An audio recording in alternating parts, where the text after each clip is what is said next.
one lesson I think for anybody who's aspiring to leadership is recognizing that oftentimes events choose you. You don't choose events.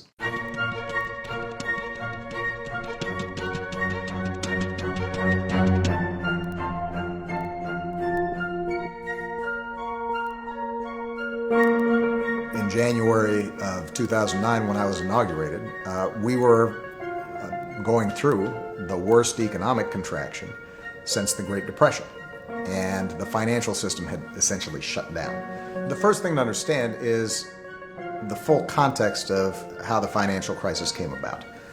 In a way, it starts all the way back in the 1930s. In the Great Depression, the United States creates a whole regulatory structure of rules of the road that are going to apply to financial institutions. But by the 80s and 90s, there was a huge effort to deregulate finance. The mortgage companies took the simplest thing, the 30-year fixed rate mortgage.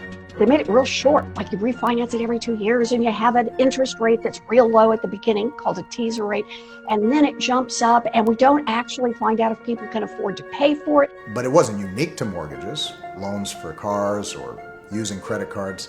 A lot of people were getting systematically taken advantage of. People borrowed 100% or more of the value of their house in a mortgage, and then the price of housing began to collapse. Essentially, it was a big house of cards. And what you started seeing in 2007 is that house of cards started to crumble.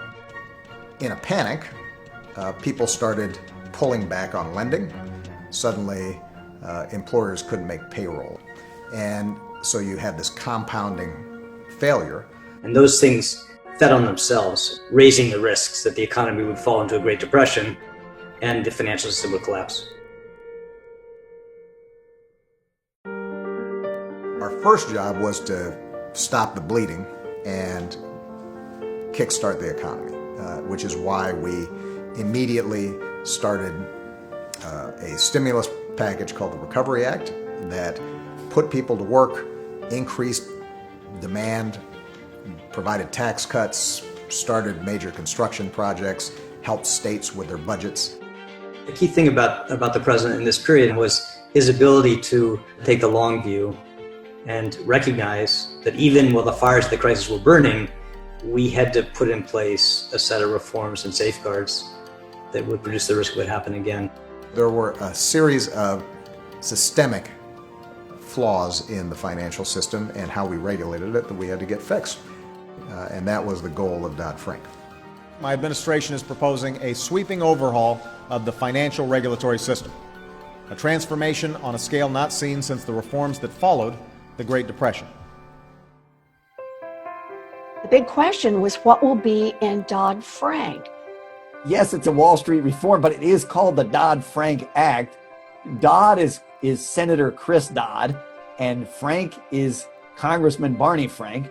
They were the chairs in Congress that oversaw getting the legislation through Congress and onto the president's desk. They carried all the burden, really, of trying to reach consensus among the many competing ideas and concerns and preferences in their caucuses. Elizabeth Warren had this idea for a Consumer Financial Protection Bureau, and we included that as part of Dodd-Frank. We had a whole bunch of agencies, each one of which owned like a little piece of protecting consumers. And the consequence was, for no agency was it their first job. The Consumer Financial Protection Bureau will be a watchdog for the American consumer. The big banks spent a fortune lobbying against Dodd-Frank. They tried everything they could do to convince the folks in Congress, oh, we learned, we won't do it again. What we've seen so far in recent weeks is an army of industry lobbyists from Wall Street descending on Capitol Hill. If these folks want a fight, it's a fight I'm ready to have. There were lengthy hearings. There were people from all sides had the opportunity to come and testify. The president announced the Wall Street reform more than a year before the bill ended up on his desk, largely because those that had contributed to the crisis were still resistant to reform. It took the president and it took people pushing hard from both the inside of government and the outside of government to make reform actually happen. And ultimately, the bill that reached the president's desk was 800 pages long and included hundreds of new regulations that reordered the financial system and created the Consumer Financial Protection Bureau. This was the toughest set of financial regulations since the Great Depression. Before the CFPB, if people had a dispute with their financial institution and they didn't know what to do about it, and they couldn't afford a lawyer or they couldn't afford legal help, there really was nowhere in our country for them to call directly to get assistance with that issue. The Consumer Financial Protection Bureau has already forced the giant financial institutions to return more than $12 billion directly to people they cheated. So the next time you take out a mortgage, the next time you get a credit card, the next time you go to your bank and you've got a checking account or a certificate of deposit and you don't get cheated, just remember, part of the reason is because there's a cop on the beat to make sure everybody's following the rules. One of the things that I benefited from greatly in managing this crisis was that we had a collection of extraordinarily smart, dedicated people who were willing to make great personal sacrifices and work together. But there's also a broader lesson that I think speaks to our time as much as it did a decade ago, and that is that our work is never finished. Part of the reason that you had a crisis in 2007, 2008 was because there had been underlying trends that had been taking place for decades. You know, each generation of leadership has to tackle a piece of the problem.